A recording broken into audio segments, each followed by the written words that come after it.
حضرت فاروق اعظم رضی اللہ تعالیٰ عنہ کی ذات گرامی محتاج تعارف نہیں ہیں۔ تقریباً 39 لوگوں کے بعد یہ مشرف با اسلام ہوئے۔ ان کی ہمشیر محترمہ اور ان کے جو بہنوئی تھے یہ دونوں مشرف با اسلام ہو چکے تھے، اور انہوں نے ان کو زد و کوب بھی کیا تھا، اور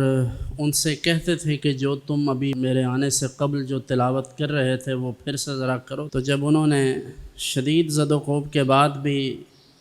اسلام کے خلاف ایک لفظ بھی نہ بولا، اس بات سے متاثر ہو کر انہوں نے جب تلاوت کلام پاک کا کہا تو وہ سن کر ان کے دل پر گہرا اثر ہوا، تو وہاں سے نکلے سیدھا دار ارقم چلے گئے۔ وہاں جناب رسالت مآب صلی اللہ علیہ وآلہ وسلم جلوہ فراز تھے، تو حضور کی خدمت اقدس میں جب پہنچے تو حضرت جناب سیدنا امیر حمزہ رضی اللہ تعالیٰ عنہ حضور کی خدمت میں حاضر تھے۔ صحابہ کرام علیہم رضوان میں سے کچھ لوگوں کو تردد ہوا کہ عمر آئے ہیں تو پتہ نہیں کس نیت سے آئے ہیں، تو جناب امیر حمزہ نے فرمایا آنے دو اسے، اگر اچھی نیت سے آیا ہوگا تو خوب ہوگا، اور اگر اس کی نیت اچھی نہ ہوئی تو پھر ہم اس کا کام تمام کر دیں گے۔ چنانچہ حضرت فاروق اعظم رضی اللہ تعالیٰ عنہ جیسے ہی اندر داخل ہوئے تو حضور علیہ الصلوۃ والتسلیم نے انہیں مخاطب کرتے ہوئے فرمایا عمر ذرا بتلاؤ تو کیسے آنا ہوا؟ تو جلال نبوت کو برداشت نہ کر سکے اور اسی وقت گویا ہوئے کہ میں تو آپ کی غلامی میں داخل ہونے کے لیے حاضر ہوا ہوں۔ تو رحمت دو عالم صلی اللہ علیہ وسلم نے خوشی کے ساتھ نعرہ تکبیر بلند فرمایا، اور لوگوں نے اس پر اللہ اکبر باقاعدہ طور پر کہا، یعنی حضور نے خود بھی اللہ اکبر کہا اور تمام صحابہ بھی۔ تو نبی رحمت صلی اللہ علیہ وسلم اس سے 2 یا 3 روز قبل یہ دعا فرما چکے تھے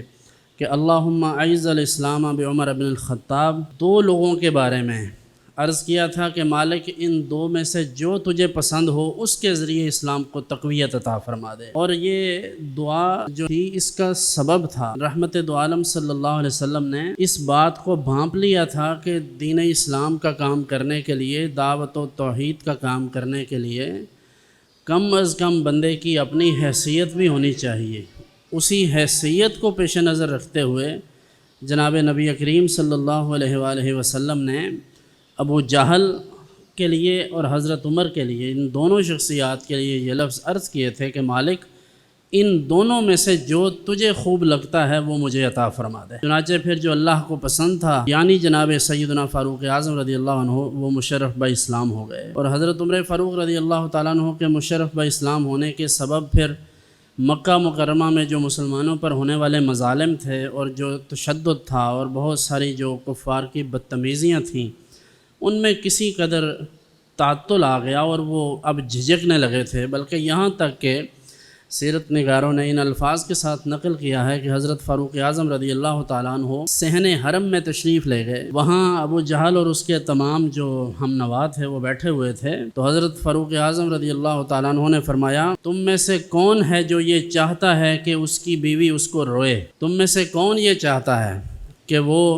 میرے ساتھ مقابلہ کرے اور پیچھے اس کے لوگ روئیں اور پیٹیں؟ تو کسی کو جرأت نہ ہوئی، تو پھر آپ نے اپنا اسلام ظاہر کیا، اور پھر یہ آپ کی قبول اسلام کا اثر تھا کہ مکہ مکرمہ میں عبادت علی الاعلان ہونے لگی تھی۔